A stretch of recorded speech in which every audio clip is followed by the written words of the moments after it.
A linguagem cósmica. Capítulo X. A razão. Diante de nós abre-se um vasto campo de pensamento ao analisarmos o significado da palavra razão.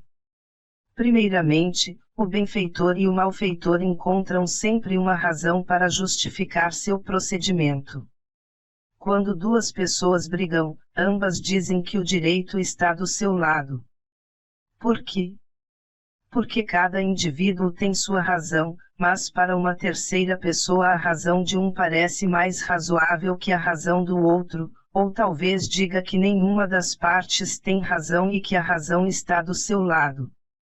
Todas as desavenças, argumentos e discussões baseiam-se na razão. No entanto, se analisarmos bem a razão, ela nada mais é que ilusão, ilusão que mantém o homem em constante perplexidade. A causa de toda desarmonia e de todos os desacertos, está na falta de compreensão da razão alheia. O que é razão? Pergunta-se. A que lugar pertence? A razão pertence tanto à terra como ao céu. É celestial no que tem de mais profundo e é terrena na sua parte superficial. O que enche o vácuo que existe entre a terra e o céu na forma da razão, é a sua parte do meio, a parte intermediária, que a une. Portanto, a razão pode ser a coisa mais confusa ou mais iluminadora.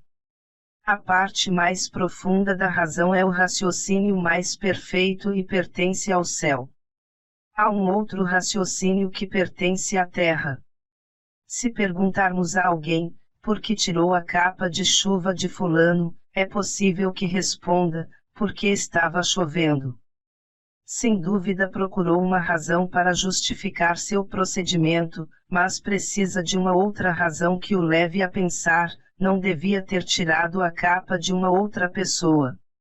Embora estivesse chovendo, a capa não é minha. É uma outra razão. Os ladrões e assassinos não têm sua própria razão.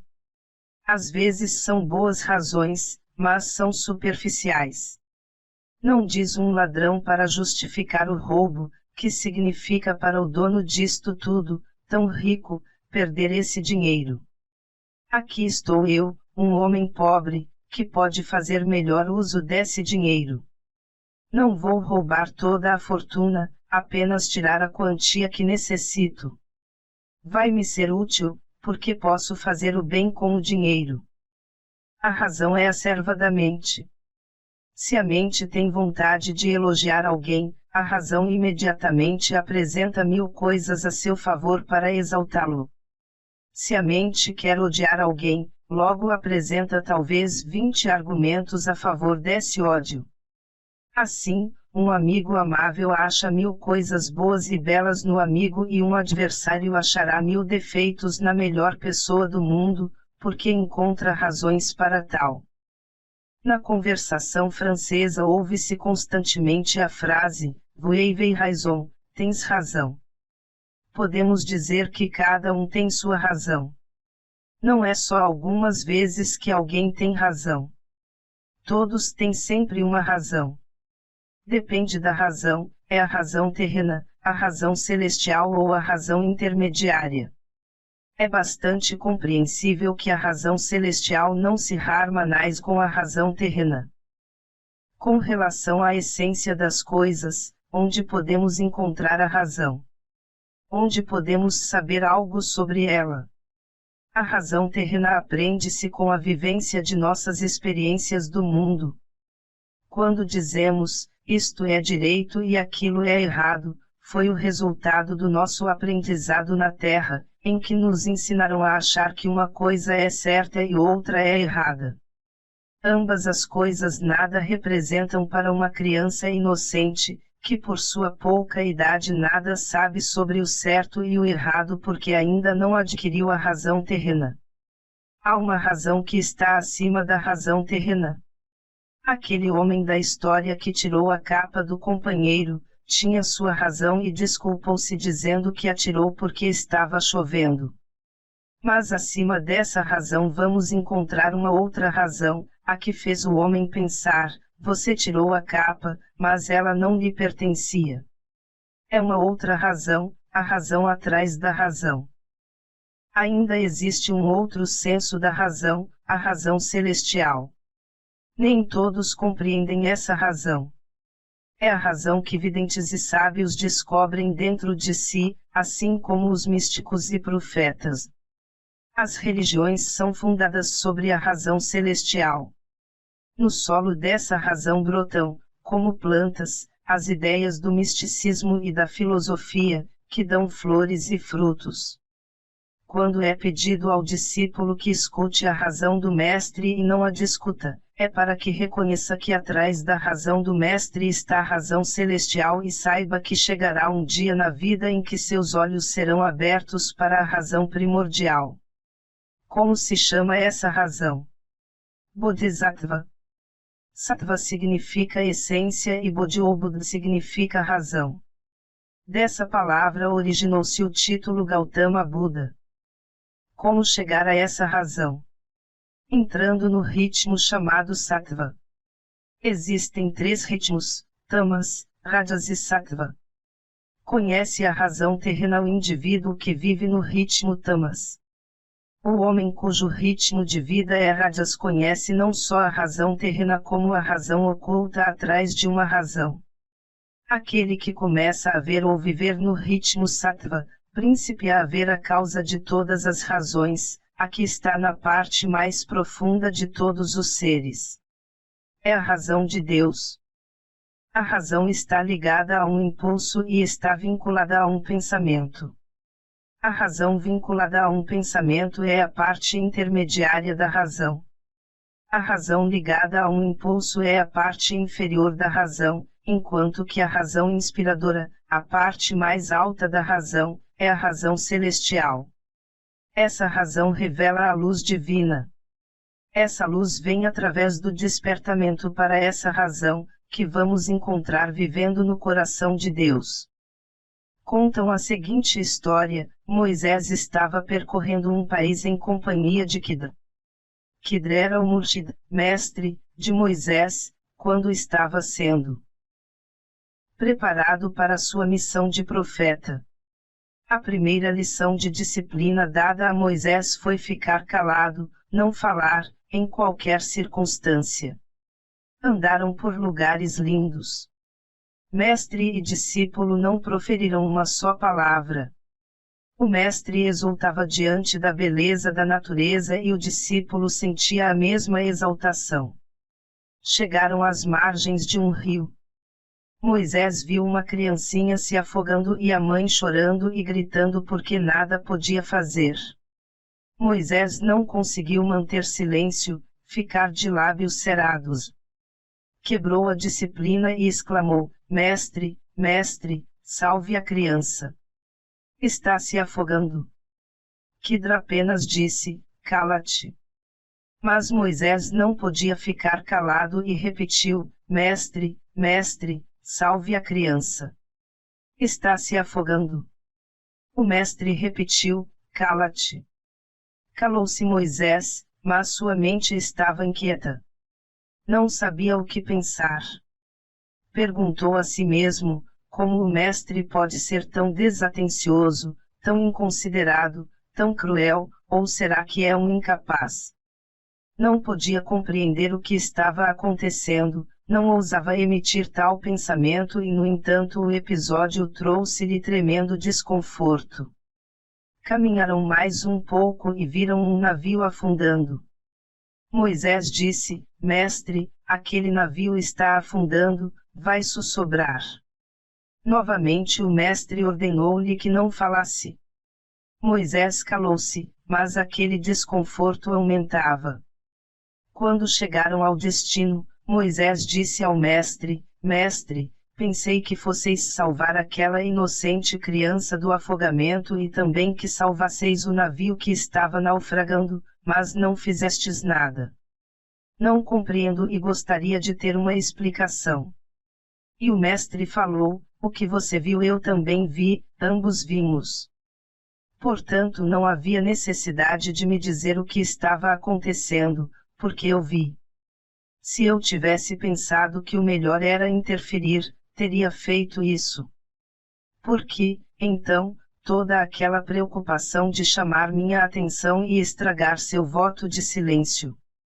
Continuou, a criança que estava se afogando mais tarde iria criar um conflito entre duas nações. Milhares de vidas seriam destruídas nessa luta. Com seu desaparecimento foi afastado o perigo que ela representava. Moisés olhou para o mestre com a surpresa estampada no rosto.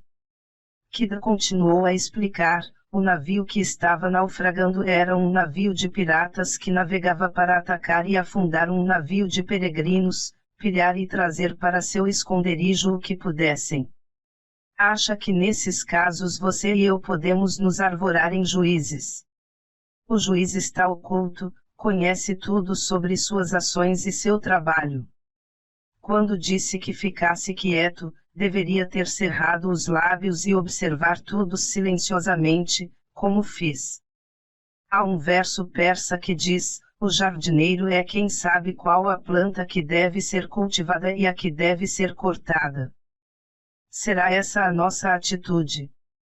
Não devemos ir ajudar? Sim, podemos ajudar.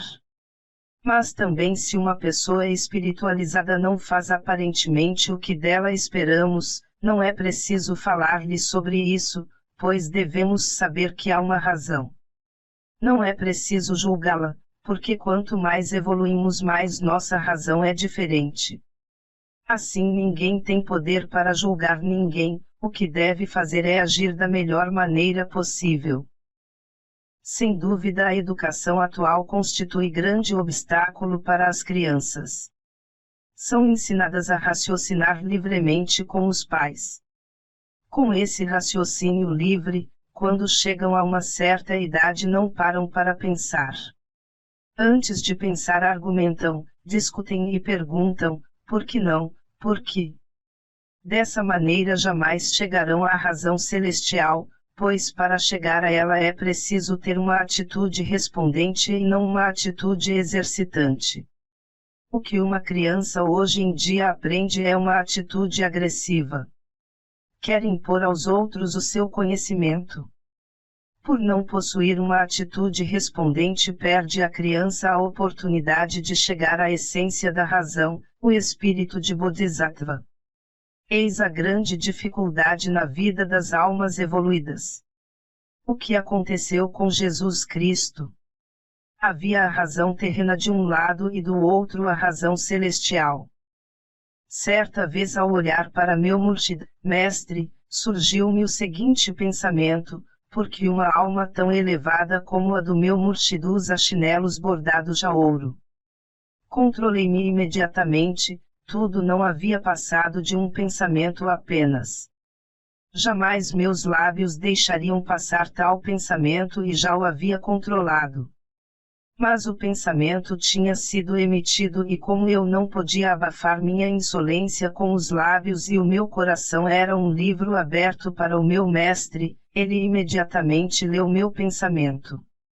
Sabem a resposta que me deu?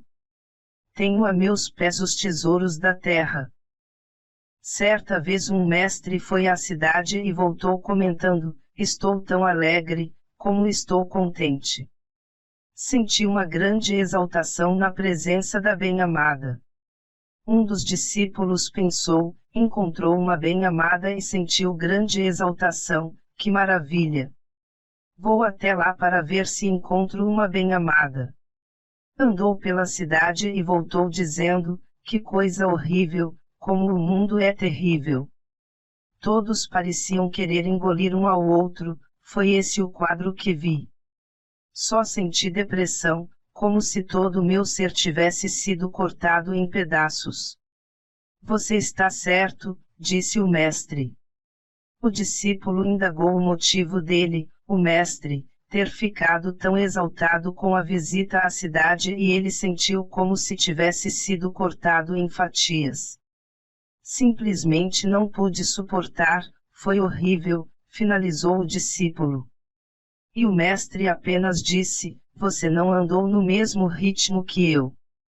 O que o mestre quis dizer foi que não se tratava do ritmo vagaroso de andar, mas do ritmo em que a mente se move, do ritmo a que se chega à observação. Aí é que está a diferença entre uma pessoa e outra, é isso que cria harmonia entre as pessoas. Quem diz não quero ouvir tua razão, sem dúvida alguma tem razão para dizer isso, como todos têm suas razões, mas melhoraria sua razão se pudesse ouvir a razão dos outros e pudesse também entendê-la. A razão oriunda da mente humana é como se fizesse círculos.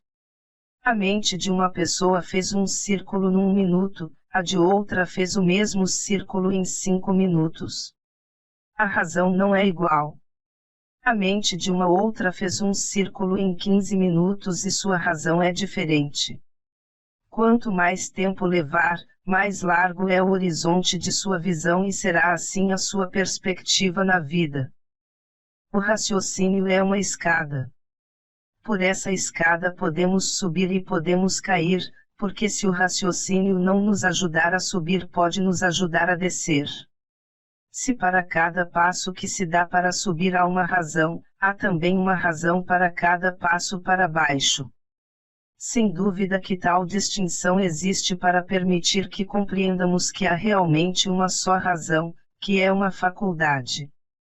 Podemos dividir o corpo humano em 3 partes, mas ele continua sendo um corpo, é uma pessoa.